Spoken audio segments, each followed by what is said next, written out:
Saya mahasiswa PPG dalam jabatan Angkatan 3 jurusan Sejarah LPTK Universitas Simalungun. Pada hari Senin tanggal 4 Maret 2024, saya akan melaksanakan praktek mengajar di SMP swasta Al Jamiatul Wasliyah Maret Bandar, Kecamatan Bandar, Kabupaten Simalungun.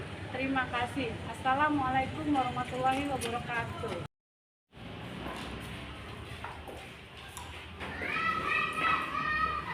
Assalamualaikum warahmatullahi wabarakatuh. Waalaikumsalam warahmatullahi wabarakatuh.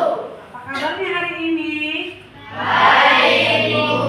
Alhamdulillah semua kabarnya sehat. Siapa biasanya yang mimpin doa? Coba maju dulu ke depan.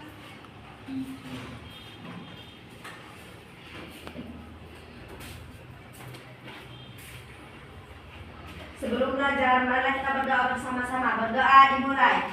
Bismillahirrahmanirrahim. Raditu billahi rabba wa bil islami dina wa bil muhammadin nabiyya wa rasulah. Rabbil zidni ilman warzuqni fahman wa amalan sholihan. Amin ya rabbal alamin. Terima kasih ya kepada yang sudah memimpin doa. Coba dirapikan dulu baju-bajunya, udah rapi belum? Kira-kira ada nggak temannya yang nggak hadir hari ini? Ada. Ya, kita doakan semoga cepat sembuh. Dan tidak hadir semoga cepat sembuh. Begitu juga kita selalu akan sehat selalu semuanya. Semoga kita diberikan kesehatan. Ya, kita selalu hadir di sekolah ini. Baiklah, kita akan menyanyikan lagu wajib nasional. Tahu kan lagu wajib kan? Tahu. Kita coba berdiri semuanya.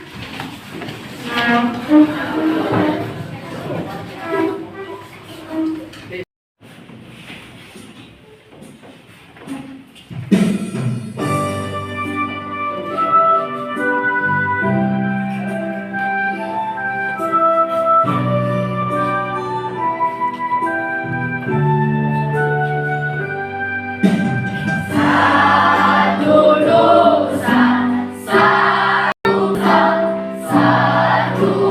bahasa kita. Tanah air pasti jaya untuk selama-lamanya. Indonesia pusaka, Indonesia tercinta, nusa bangsa dan bahasa kita bela bersama. Terima kasih semuanya. Silakan duduk. Agama yang kita anut di Indonesia ini ada berapa? Yang pertama Islam, baru Kristen terbagi dua. Yang pertama apa? Katolik, Buddha, Hindu, Konghucu. Ini kita tinggal di mana ini? Di kabupaten mana? Kabupaten Simalungun. Simalungun. Biasanya kalau Simalungun itu identik dengan kebanyakan agama apa nih? Islam dan Kristen ya kan? Kalau di sini mayoritasnya agama apa nih semuanya? Islam. Semuanya Islam. Nah, sekarang kita masuk teori kita. Yang akan Ibu ajarin adalah Sekarang kita akan belajar tentang teorinya masuk Islam di Indonesia.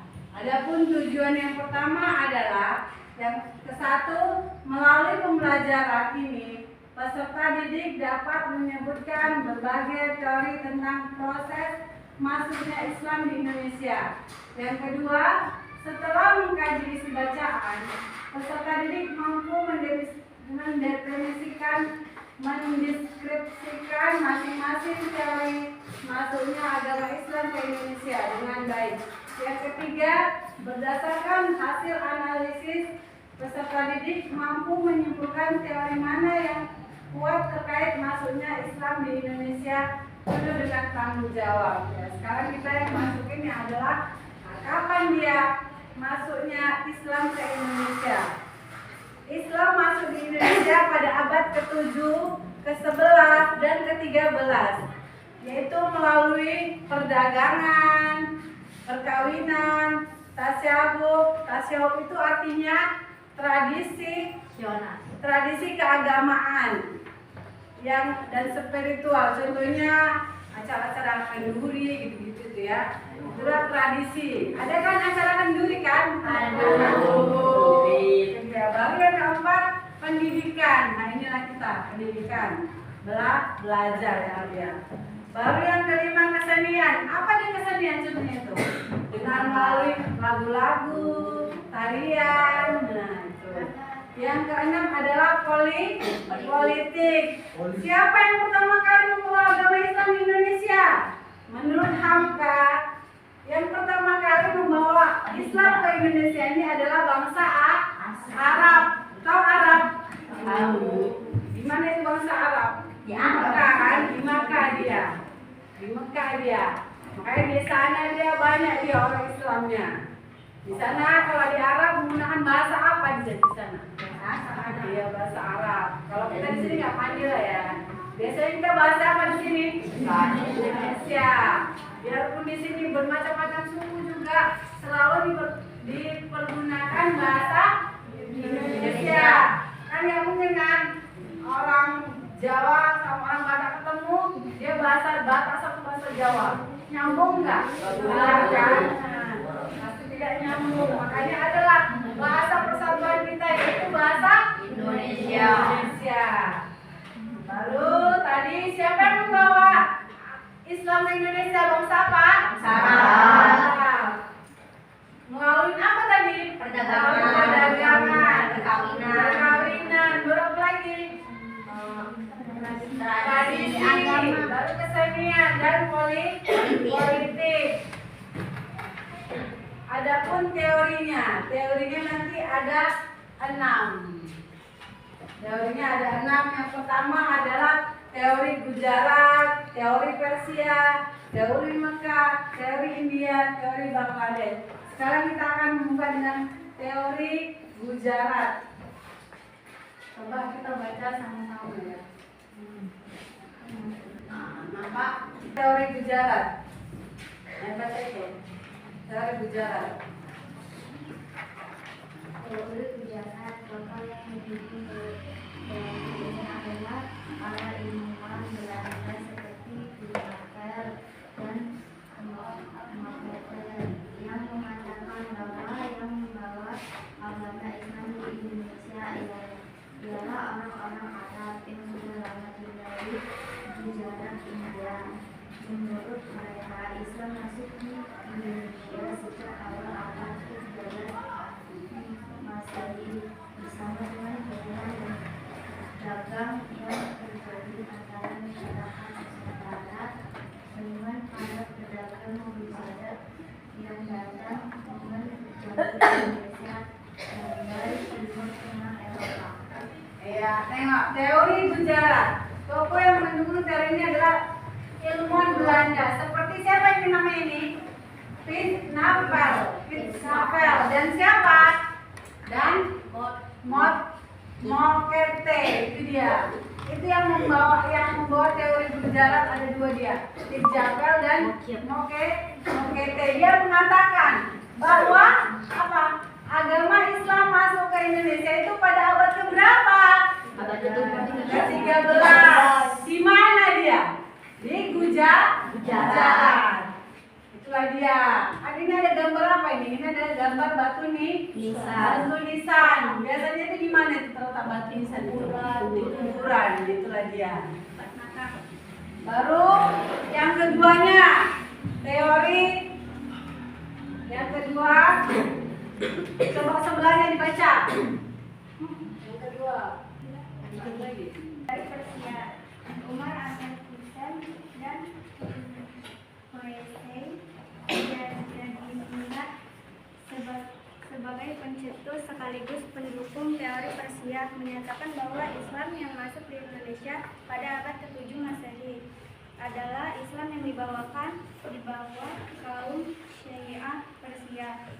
Teori ini didukung adanya beberapa bukti pembenaran, di antaranya peringatan 10 Muharram atau Asyura atas meninggalnya Hasan dan Hussein, cucu Nabi Muhammad, yang sangat dijunjung oleh seorang Syiah atau Islam Iran. B. Di Sumatera Barat, peringatan tersebut disebut dengan ucapan tabligh atau tabur. Sedangkan di Pulau Jawa ditandai dengan pembuatannya bubur syura. C. Kesamaan ajaran sufi. D. Penggunaan istilah Persia untuk mengeja huruf Arab. E. Kesamaan seni kaligrafi pada beberapa batu nisan. F. Bukti maraknya aliran Islam Syiah khas Iran pada awal masuknya Islam di Indonesia.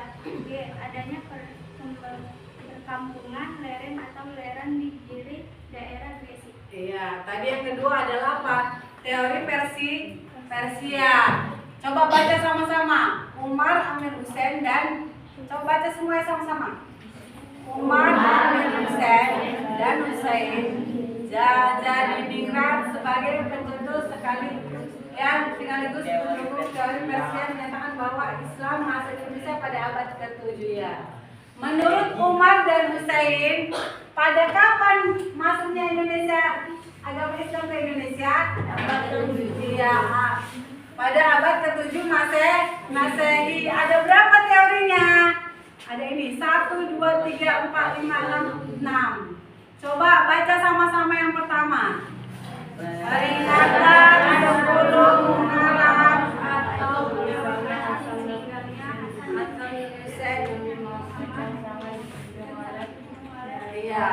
yang pertama adalah peringatan 10 Muharram atau Asyura atas meninggalnya Hasan dan Hussein, cucu Nabi Muhammad, yang sangat dijunjung oleh orang Syiah atau Islam Iran. Nah, pada tanggal 10 Muharram. Muharram itu disebut juga dengan bulan apa? Bulan Suro. Biasanya kita kalau bulan Suro itu kan tidak ada namanya perayaan ya kan. Contohnya entah hiburan gitu ya kan. Kenapa kok tidak ada itu? Karena ini memperingati meninggalnya apa? Anaknya, cucunya Nabi Muhammad. Maka setiap bulan Suro itu tidak pernah ada pesta ya kan. Apa pernah dengar ada pesta setiap bulan Suro? Tidak kan? Nah, nggak boleh. Biasanya kalau orang Jawa itu nggak boleh pantang ya kan. Yang bulan Suro itu nggak boleh pesta, nggak boleh. Rupanya ini dia. Kenapa tidak boleh pesta-pesta? Karena kita mengenang dia meninggalnya cucunya Nabi Muhammad. Yang kedua, di Sumatera Barat peringatan tersebut disebut upacara tabut. Nah, itu dia. Sedangkan di Pulau Jawa ditandai dengan pembuatan bubur suro. Makanya sering itu diperingatin dia acara-acara gitu. Ada yang buat pengajian, berapa lagi? Kayak itu lagi masa kumpul bersama ya kan? Kumpul bersama dia membaca Yasin, tak hafal lagi itu banyak.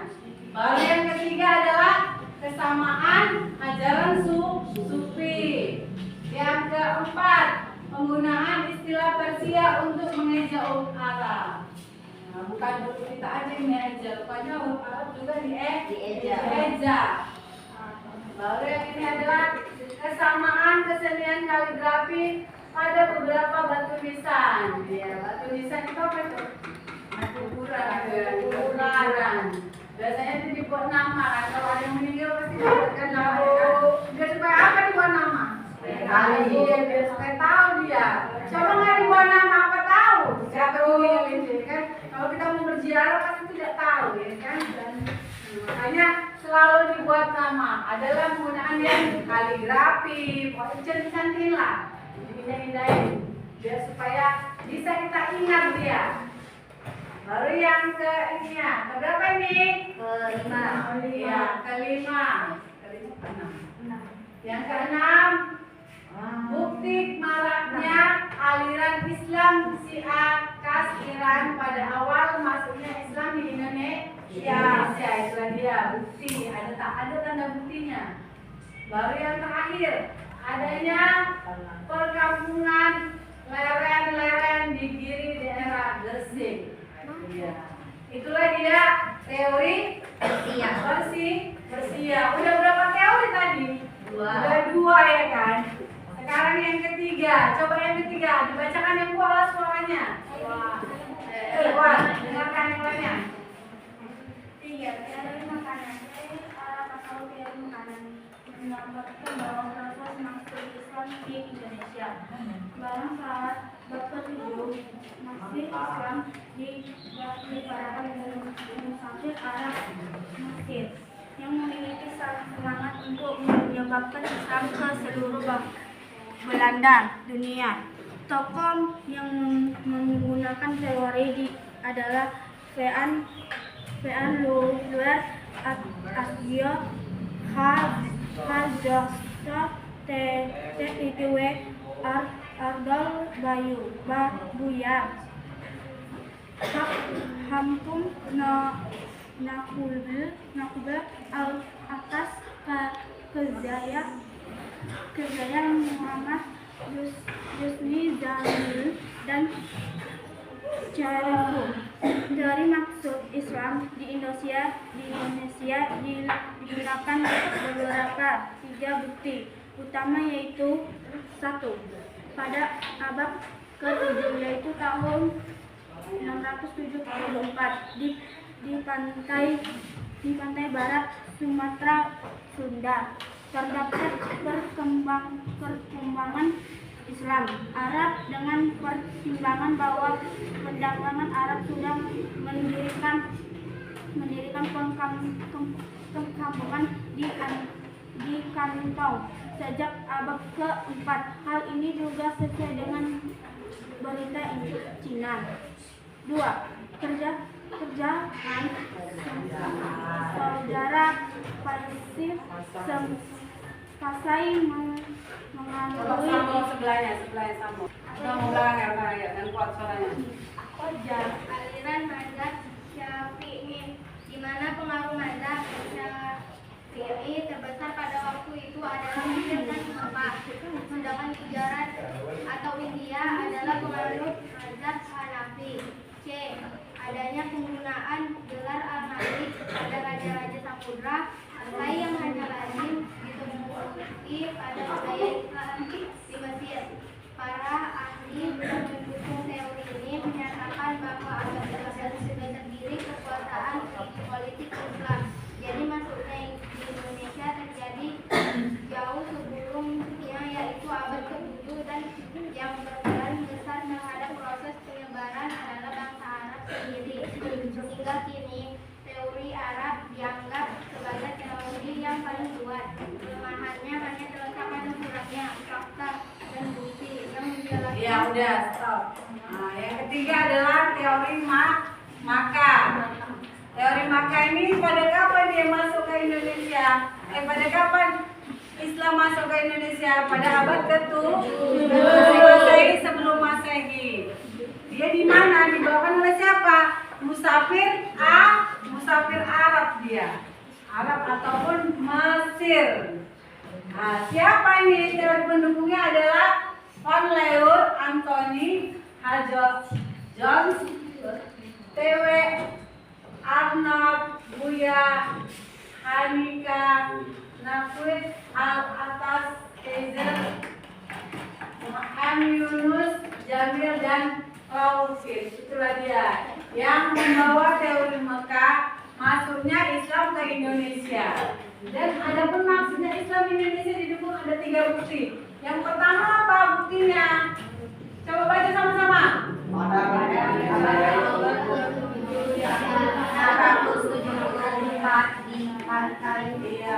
Pada abad ke-7 tahun 674 di pantai barat Sumatera terdapat perkampungan Islam ataupun di Arab ya. Di Arab itu ada perkampungan Islamnya. Nah, baru yang keduanya kerajaan Samudra Pasai menganut aliran mazhab Syafi'i, di mana pengaruh mazhab Syafi'i terbesar pada waktu itu adalah Mesir dan Mekah. Sedangkan Gujarat atau India adalah penganut mazhab Hanafi ya.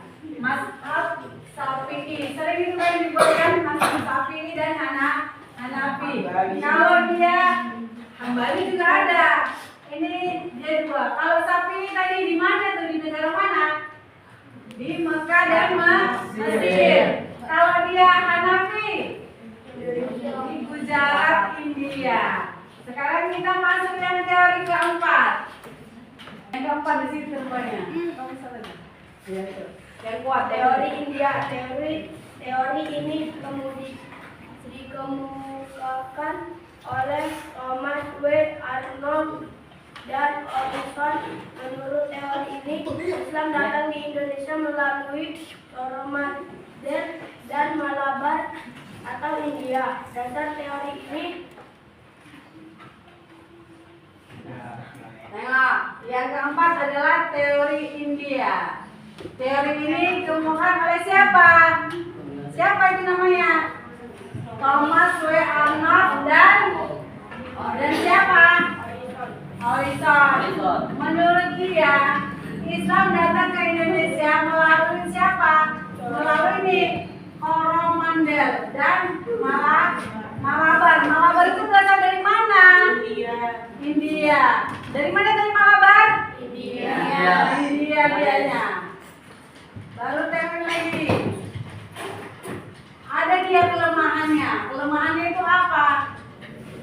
Ia berpendapat meskipun batu-batu nisan yang ditemukan di tempat-tempat tertentu di Nusantara boleh berasal dari batu nisan itu berasal dari mana tadi? Dari mana ini? Dari mana ini? Dari Gujarat. Gujarat tadi teori yang keberapa?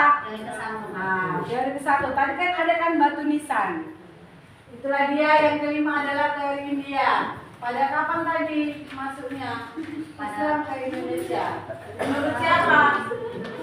Menurut Thomas Scott Arnold dan Olison. Sekarang kita masuk teori yang kelima. Ayo baca yang kelima. 5. Teori Bangladesh. Teori Bangladesh dikenal juga dengan nama teori Bengali. Ditemukan oleh S.Q.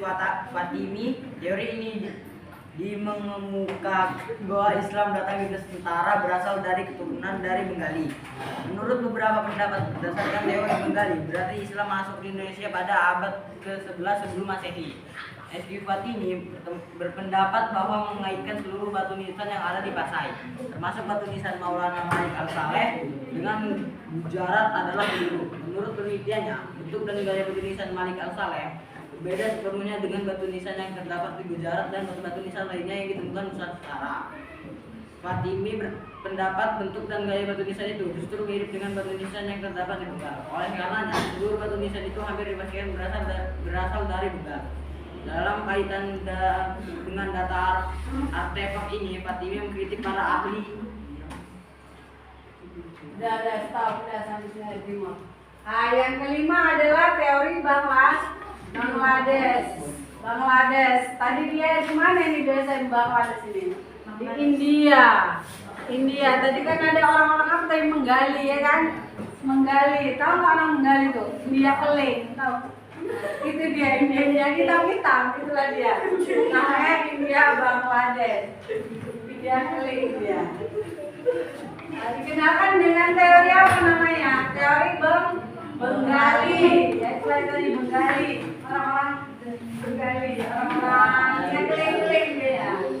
Baru pada abad keberapa dia masuk Islam? Pada abad Ke-11 Masehi.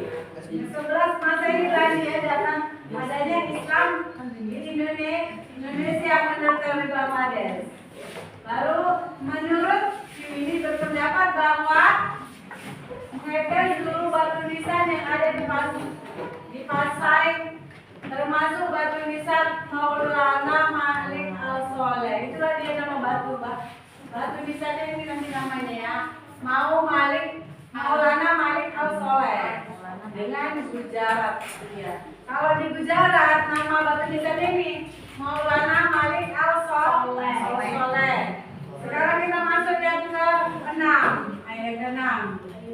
6. Teori Cina. Teori Cina yang dicetuskan oleh Slamet Mulyana dan Sumanto Al-Tubui menyebutkan bahwa Islam masuk di Indonesia karena dibawa perantau Muslim Cina yang datang ke Nusantara. Teori ini didasari pada beberapa bukti, yaitu a. Fakta adanya perpindahan orang-orang Muslim Cina dari Kanton ke Asia Tenggara, khususnya Palembang pada abad ke-879 Masehi.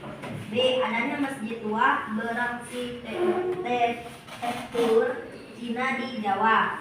C. Raja pertama Damak yang berasal dari keturunan Cina, yaitu Raden Pata. D. Gelar raja-raja Damak yang ditulis menggunakan istilah Cina. E. Catatan Cina yang menyatakan bahwa pelabuhan-pelabuhan di Nusantara pertama kali diduduki oleh para pedagang Cina. Ya, ini yang ke-6 adalah teori Cina. Teori Cina itu dicetuskan siapa dia? Slamet Mulyana sama siapa? Nama Sumanto Al-Tubui. Bahwa Islam masuk ke Indonesia karena apa dia? Karena di bawah perantauan Muslim Cina. Ya, Muslim Cina. Teorinya ada A, B, C ini. Yang pertama adalah apa? Fakta adanya perpindahan orang-orang masuk Muslim Cina dari Kanton ke Asia Tenggara, khususnya Palembang pada abad ke-879 Masehi. Palembang itu termasuk Sumatera apa itu?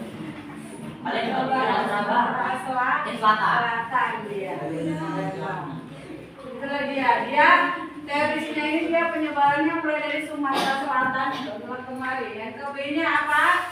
Adanya masjid tua berarsitektur Cina di Jawa. Iya. Jangan salah juga, di Cina ternyata ada juga dia masjid. Lalu yang C-nya apa? Dan J. Raja pertama Demak yang berasal dari keturunan Cina, yaitu Raden Pata. Iya, dia Raden pertama Demak yang berasal dari Cina. Siapa namanya tadi? Raden Pata. Ya, Raden Pata. Yang kedua-nya gelar Raja Demak Yang ditulis istilah Cina. Ya, yang ininya Catatan Cina yang menyatakan bahwa pelabuhan-pelabuhan di Nusantara pertama kali diduduki oleh para pedagang Cina. ya. Ada berapa tadi teorinya? Ada 6. Yang pertama tadi teori Gujarat. Berapa lagi? Persia, Makkah, India, Bangladesh, baru Cina. Kalau tadi Gujarat itu sama dengan di mana tadi? India. Iya ya kan? India. Kalau Persia di mana? Di Mekah juga itu sama itu juga. Di Mekah. Biasanya di Mekah itu banyak dengan bangsa apa? Arab. Bangsa Arab. Baru di India juga ada. India juga ada Islamnya, bukan orang. Kalau di India itu biasanya agama apa itu di India biasanya? Ya, kebanyakan Hindu. Ya kan? Nah, ternyata di India juga ada Islam. Di situ ada juga penyebaran agama Islamnya. Baru di mana lagi? Di Bangladesh juga. Berarti semua negara ini ada Islamnya. Bukan cuma di Indonesia aja. Tapi di seluruh dunia. Di Cina juga ada. Di Kamboja pasti ada Islam.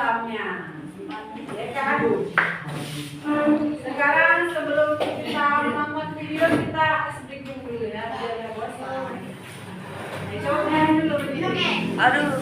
Ya, kita nggak joget. Kita beda.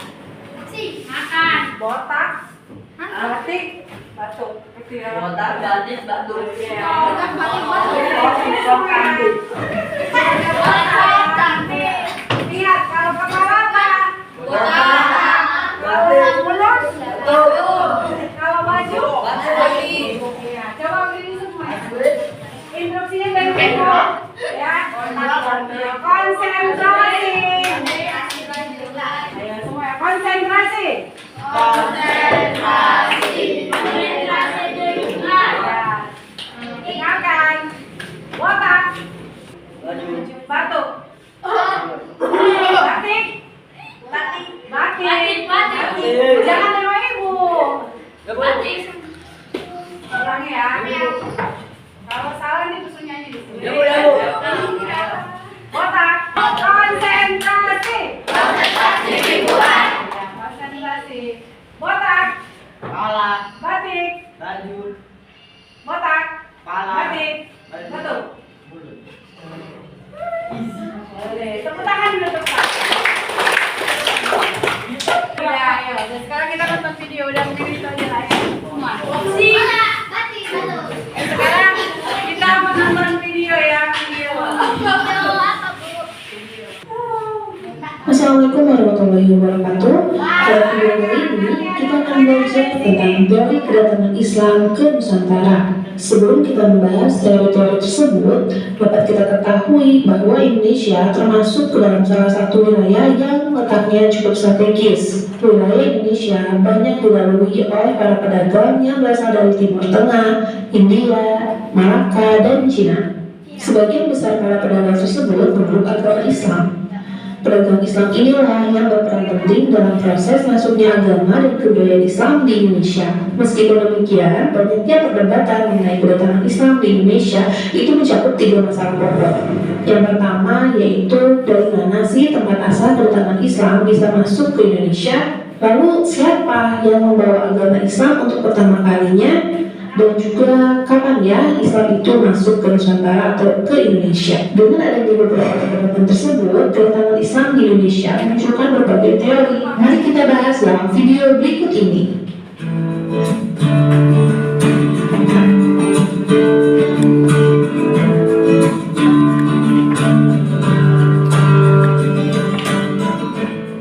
Teori yang pertama yaitu teori Gujarat. Gujarat merupakan wilayah yang kini termasuk bagian dari negara India. Teori Gujarat menjelaskan bahwa Islam masuk ke Indonesia itu pada abad ke-13 Masehi dan dibawa oleh para pedagang dari Gujarat atau dari India. Teori Gujarat pertama kali dicetuskan oleh J. Krishnapal. Menurut J. Krishnapal, orang-orang atau para pedagang dari India telah memeluk agama Islam dan kemudian mereka berdagang di Indonesia dan secara tidak langsung mereka yang menyebarkan agama Islam ke Indonesia. Teori ini didasarkan pada 2 bukti sebagai berikut. Yang pertama, corak batu nisan makam Sultan Malik As-Saleh dan Maulana Malik Ibrahim memiliki kemiripan dengan corak nisan yang ada di Gujarat. Sultan Malik As-Saleh merupakan sultan dari Kerajaan Samudra Pasai yang ada di daerah Sumatera. Yang kedua yaitu seperti yang kita ketahui, hubungan dagang antara masyarakat Indonesia dan India telah berjalan cukup lama dan berlangsung cukup baik. Dari adanya 2 teori tersebut, maka lahirlah teori Gujarat. Walaupun teori Gujarat memiliki cukup bukti, tetapi banyak ilmuwan atau sejarawan juga menganggap teori Gujarat ini. Kelemahan dari teori Gujarat yang pertama yaitu tidak adanya cukup bukti yang kuat bahwa para pedagang India yang pertama kali membuatkan agama Islam. Dan apakah betul agama Islam dibawa oleh para pedagang India hanya karena kemiripan dari batu nisannya saja? Kemudian yang kedua, pada abad ke-7 sampai dengan abad ke-13 Masehi, pengaruh Hindu dan Buddha masih kuat di wilayah Gujarat ataupun India. Sehingga dengan adanya kelemahan tersebut, maka muncullah teori yang kedua, teori Persia. Teori Persia mengatakan bahwa agama Islam masuk Indonesia pada abad ke-7 Masehi. Persia sendiri merupakan wilayah bagian dari negara Iran. Para pedagang dari Persia inilah yang pertama kali menyebarkan agama Islam menurut teori Persia. Teori Persia juga didukung oleh beberapa bukti. Bukti yang pertama yaitu adanya kesamaan budaya antara budaya yang berkembang di Nusantara dengan budaya yang ada di Persia. Kebudayaan ini yaitu adanya kesamaan dalam memperingati 10 Muharram atau Asyura. Hal ini serupa dengan tradisi Tabut di Bengkulu dan tradisi Tablik di Sumatera Barat. Selain itu, adanya penyerapan dan penambahan kosakata bahasa Persia ke dalam bahasa Melayu. Meskipun memiliki beberapa kelebihan, namun ada sebagian ahli yang masih melakukan bukti-bukti terkait masuknya Islam dari Persia. Hal ini karena bukti-bukti yang ada masih diragukan dan dirasa kurang kuat. Terlebih lagi, Persia bukanlah wilayah pusat dari agama Islam. Dan juga, pedagang yang berasal dari Persia jumlahnya tidak seberapa. Pedagang Persia yang bertransaksi di Indonesia saat itu masih kalah jumlahnya dengan pedagang dari Arab, Cina, dan juga India. Dengan adanya kelemahan tersebut, maka lahirlah teori yang ketiga, yaitu teori Mekah. Teori Mekah menyatakan bahwa pengaruh Islam telah masuk ke Nusantara pada sekitar abad ke-7 dan dibawa langsung oleh para pedagang Arab dan juga para musafir Arab yang memiliki semangat tinggi dalam penyebaran agama Islam bisa sampai ke Nusantara. Bukti pendukung dari teori Mekah ini yaitu yang pertama adanya catatan Ibnu Battuta yang menjelaskan Raja Samudra Pasai mengaduk mazhab Syafi'i. Mazhab Syafi'i merupakan mazhab terbesar di Mesir dan juga Arab. Selain alasan kesamaan mazhab, William Hamka juga melihat bahwa gelar Raja-Raja Samudra Pasai adalah Al-Malik, bukan Syah atau Khan seperti yang terjadi di Persia dan India. Di samping itu, pada abad ke-13 telah terdapat ulama-ulama Jawa yang mengajarkan tasawuf di Mekah. Meskipun didukung oleh beberapa bukti, teori Mekah juga memiliki kelemahannya. Salah satunya yaitu kurangnya fakta terkait peranan bangsa Arab dalam proses penyebaran agama Islam di Indonesia. Sehingga teori Mekah masih dianggap lemah keberadaannya dan melahirkan teori yang keempat, yaitu teori Cina. Teori yang terakhir yaitu teori Cina yang mengatakan bahwa agama Islam masuk ke Nusantara yaitu pada abad ke-7 dan dibawa oleh para saudagar Cina yang sejak dulu sudah dikenal sebagai pedagang di Indonesia. Para pedagang dari Cina ini sudah beragama Islam, kemudian menyebarkan agama Islam ke Nusantara. Masuknya agama Islam ke Indonesia juga dipercaya bertepatan dengan banyaknya migrasi orang Cina Muslim ke negara Asia Tenggara, terutama wilayah Nusantara yang pada umumnya kebanyakan memasuki daerah Sumatera bagian selatan yang terjadi pada abad ke-9 Masehi atau tahun 879 Masehi. Teori Cina ini juga didasarkan oleh beberapa bukti. Yang pertama, banyaknya jumlah pendakwa yang berasal dari keturunan Cina dan memiliki pengaruh yang besar pada masa Kerajaan Demak. Kerajaan Demak sendiri merupakan kerajaan Islam pertama yang ada di Pulau Jawa, sehingga hal tersebut menjadi faktor besar dalam teori ini. Terdapat pula penjelasan mengenai Kesultanan Demak yang didirikan oleh Raden Patah yang merupakan keturunan dari Cina. Bukti yang kedua yaitu terdapat pada masjid di beberapa kota di Indonesia yang memiliki arsitektur Cina, seperti contohnya Masjid Cengho di Surabaya yang kaya akan ornamen Cina. Laksamana Cengho sendiri dipercaya sebagai seorang penjelajah Muslim Cina yang turut menyebarkan Islam di Nusantara. Selain itu, adanya catatan penulisan gelar Raja-Raja Islam yang ditulis dengan menggunakan istilah Cina. Meskipun didukung oleh beberapa bukti, teori Cina juga memiliki kelemahannya yang membuatnya ditentang oleh beberapa ahli. Pasalnya, teori Cina tidak menjelaskan awal masuknya Islam ke Nusantara. Teori Cina hanya menjelaskan peranan Cina dalam pemberitaan yang memuat bukti-bukti Islam telah datang ke Nusantara. Nah, anak-anak, itu tadi merupakan 4 teori masuknya agama Islam ke Nusantara. Walaupun semuanya memiliki bukti masing-masing, tetapi juga dari 4 teori tersebut memiliki kelemahannya, sehingga masih banyak hal-hal yang perlu dilakukan untuk mencari fakta dan juga bukti terkait bangsa mana yang pertama kali menyebarkan agama Islam ke Nusantara. Mungkin cukup sekian yang bisa Ibu sampaikan pada video kali ini. Terima kasih atas perhatiannya. Wassalamualaikum warahmatullahi wabarakatuh. Waalaikumsalam warahmatullahi wabarakatuh. Ini teori yang sebelumnya nonton video kan sudah kita jelaskan. Nah, ini kita ada mengerjakan KPD.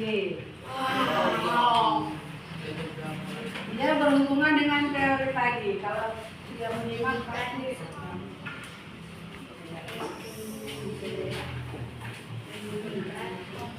ini dia ada di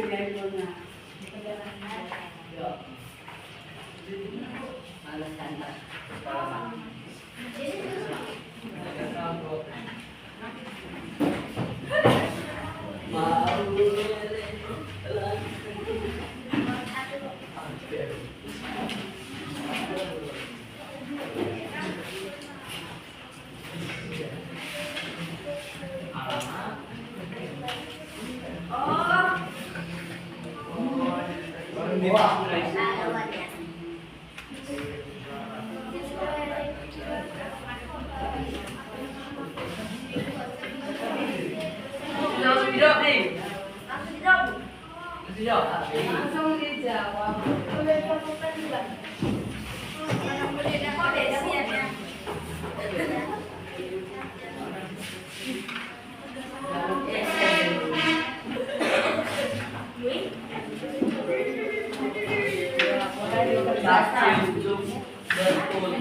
Ya, boleh dikerjakan.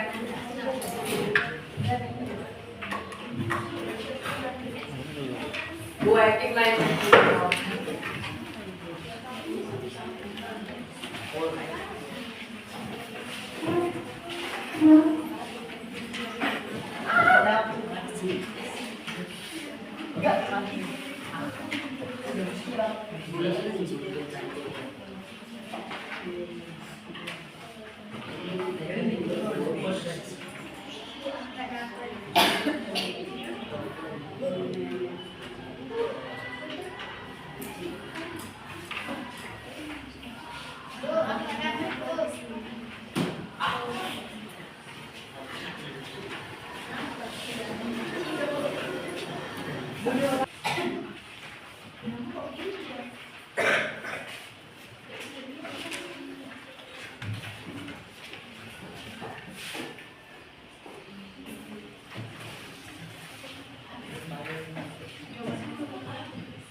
Ya, udah selesai.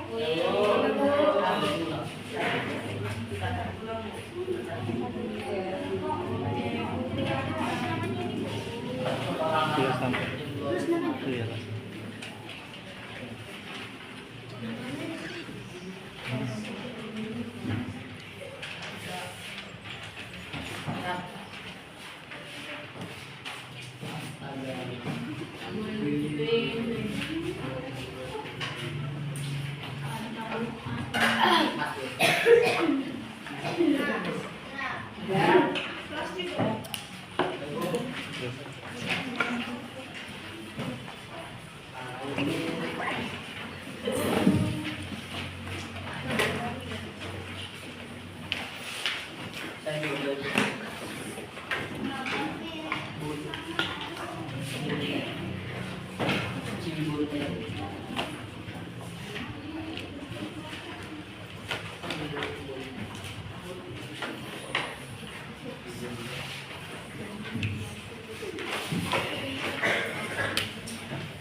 Tadi kan sudah mendengarkan video, sudah mengerjakan LKPD-nya.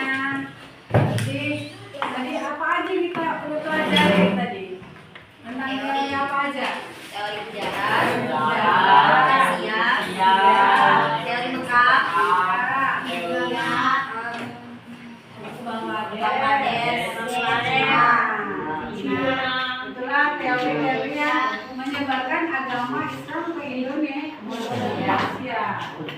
Dan pada abad ke-berapa aja tadi? Abad ke-7, abad ke-13, 13. Melalui Perdagangan, perkawinan, seni. banyak kan? Nih, kalau dianya perdagangan, contohnya dia melalui apa tuh perdagangan? Jual beli. Iya, melalui jual beli, melalui selalu berjualan. Baru yang kedua adalah perkawinan. Dia antara menikah dengan orang Islam yang di daerah sana dan daerah sini. Itulah dia. Jadi timbulnya agama Islam. Lalu yang ketiga adalah apa tadi? Yang ketiga tadi apa? Mekah, Bukan. Pertama berdagang. Tradisi. Ya, tradisi. Setelah duri, lalu wirid, acara-acara tentang keagamaan yang ada di sini. Kan banyak kan di sini kan acara keagamaan. Yang penting dia berkumpul dia sama orang-orang yang satu agama, berbeda agama. Dia takjiah juga bisa. Yang penting dia berkumpul dengan sesama orang muslim. Baru yang keempatnya dari apa tadi? Seni. Melalui dengan nyanyian juga bisa. Tarian. Lalu di situ dengan pendidikan, dengan belajar. Melalui belajar juga dianya masuknya Islam di Indonesia. Baru yang terakhir dengan apa? Apa tadi yang terakhir? Dengan politik. Politik. Kalau di negara kita, siapa di sini yang itunya? Yang memimpin negara kita itu siapa? Presiden. Kalau di Arab, presiden. Raja dia. Kalau di Arab dia raja. Kalau di Cina dia, Cina apa? Cina itu Kaisar. Oh ya, kaisar. Kalau di mana lagi? Ya, kalau di Malaysia? Presiden. Raja juga ya, sultan gitu juga dia. Karena dianya kan Melayu. Iya. Mungkin itu aja yang pelajaran kita pada siang hari ini, dan mengucapkan terima kasih. Assalamualaikum warahmatullahi wabarakatuh. Waalaikumsalam warahmatullahi wabarakatuh. Sebelum pulang mari kita berdoa bersama-sama. Berdoa dimulai.